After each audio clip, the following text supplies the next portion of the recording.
Sean McDermott, quote, was getting some mileage, says, for as far as the Buffalo Bills in the Super Bowl, it's just a matter of when and not if. Yeah, I agree with him. I mean, do you disagree with the point that he makes? I mean, the moves they've been making. I don't disagree that he has to say I made the same point last week and got one of the Duffy faces. Wait, no. You don't even know what you're saying anymore, What is the Tariq. Duffy face? Whatever it is at the moment. Do I look like that? Because I might go to a doctor. You might want to watch the show.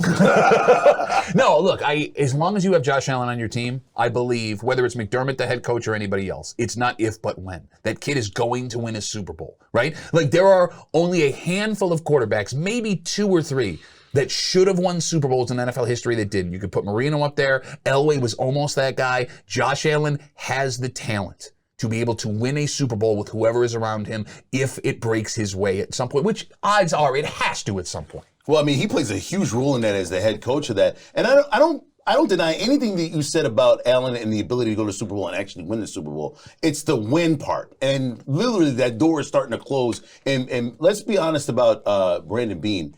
He's going to make some really, really big decisions with some really big friends of his that have been around for a long, long time. You mentioned that last week. This is going to be a very big transitional year for the Buffalo Bills. And I'm sorry, the pressure's on McDermott. There's You know that. 32 teams in the league and a list. I'm a big believer in lists. Put the Buffalo Bills right at the top in terms of having salary cap issues that they're going to have to find a way out of. Yeah, but 2 things happened since we spoke last time. One, you had the NFL salary cap be way higher than we thought, making up for the money that they lost during COVID-19. The thing is, though, is it went up for everybody, so it doesn't really help Buffalo. Understood, but it keeps you from having to cut as much salary as you thought you were going to. They've already started restructures for lower name guys on the roster. The Bills, it turns out, with that number popping, may not have to separate themselves from big names the way we thought they could have a month ago.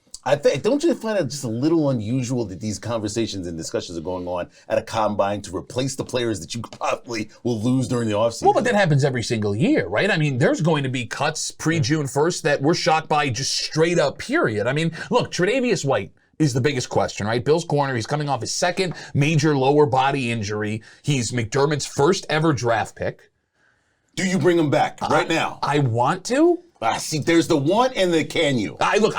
He deserves to be able to go back out there and do it again. He would also free up the ability to move Christian Bedford to safety if that's what they wanted to do.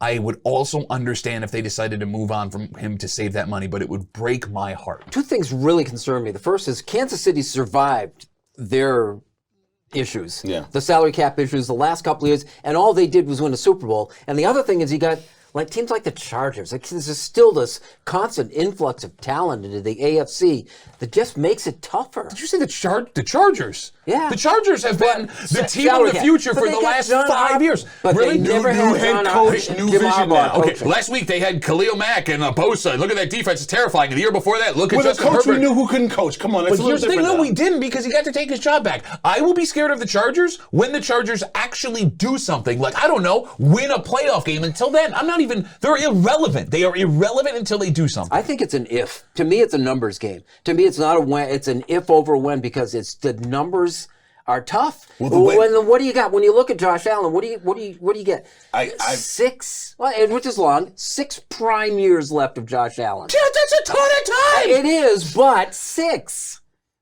Just 6. With a guy that puts his body on the line every single game and is going to have to find, through those 6 years, at least the next 3 years, better ways to keep himself healthy for a 17-game season. Are we going to have this discussion every year? Because every week. He's that important to your team. How many times does he have to show he is a freak of nature that can absorb it before people are finally like, hey, you know what? Maybe we were making a big deal out of nothing. The guy's man of granite, apparently. No, have you seen that man with his shirt off? Every time we discuss No, man, because I don't look at him with his shirt off. I want to buy into everything you say. I have a tough time with it. Come on, buddy. It's nice and warm over here. Nice and relaxing. The windows of opportunity and all the rest of the stuff every week. Come on over, let's look at Josh Allen with no shirt. We'll make it happen.